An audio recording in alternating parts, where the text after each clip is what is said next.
Self-esteem, I think, is completely predicated on who you spend time with. Okay. I just don't understand why people don't realize that if they hang out with people that build them up, that's good. I think people need to limit. I think this is funny because we're kind of going thoughtful here. I just made pretend you asked me a question and you said, this just happened by the way, this is how the brain works. And you said, just give me one thing, only one. It's the last thing you can say on earth. I'm gonna kill you right now actually, but you get to say one last thing. It's funny where my brain went. I think the answer to it would be cut and limit people that are negative as much as you humanly can. That doesn't mean you never talk to your mother again, for example, or your dad or your brother, but if you have a pessimistic, negative, cynical father or mother, I don't think you should never talk to them again. But if you're being negatively affected by it and you can feel it right now as we're talking, back to self-awareness, maybe you don't need to talk to them twice a day.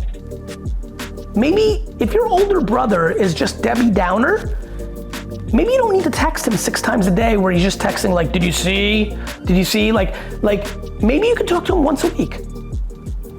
And so, self-esteem is an easy one. Self-awareness is gonna be hard, which is why I'm saving it for the back end of this question. Self-esteem is clear to me at this point in life, which is surround yourself with more positive people, surround yourself with more positive noise. I'll give you an example. In America, obviously, we had a very tumultuous political scene for the last decade, right? Yeah.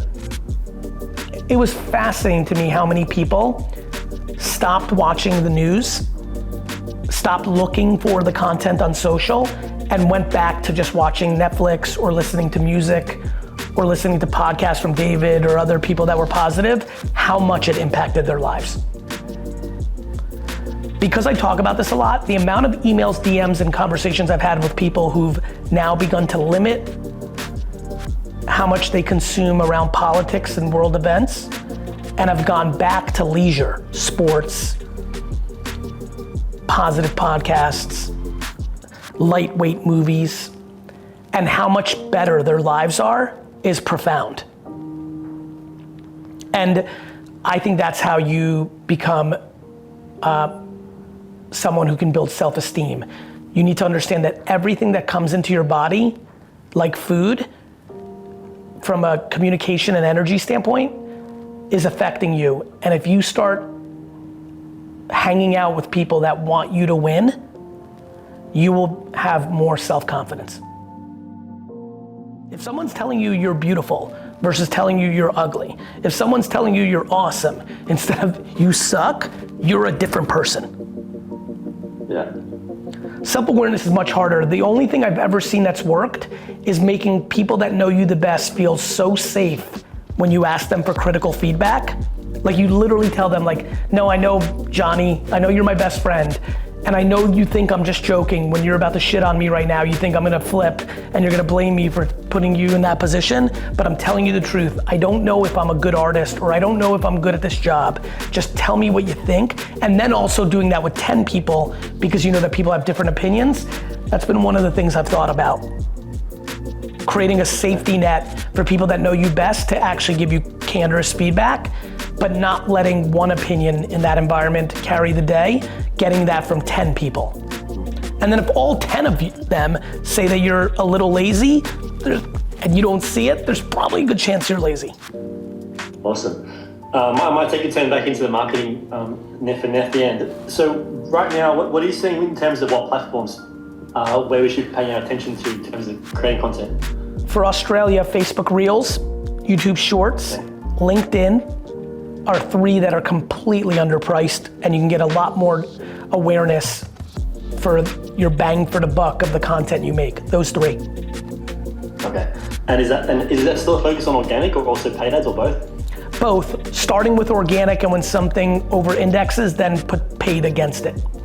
You also mentioned that you think what you're doing right now is minor leagues compared to what you will do at 50 to 60. So, do you want to expand on that a bit for us? You know, I still, I think 50 to 60 is extremely young. As I've watched, I do see more of a tail off from 70 to 80 than from 50 to 60. When you're 60 to 70, 62, 64, 60, I do see a bigger drop. I watch people very carefully. I feel like more people, by percentage, really change energy from 60 to 70, much more than from 40 to 50, 50 to 60. So, and by the way, I know unlimited people with unlimited energy at 70 to 80, but I literally think there's no fundamental difference between 50 to 60 than 40 to 50, like none.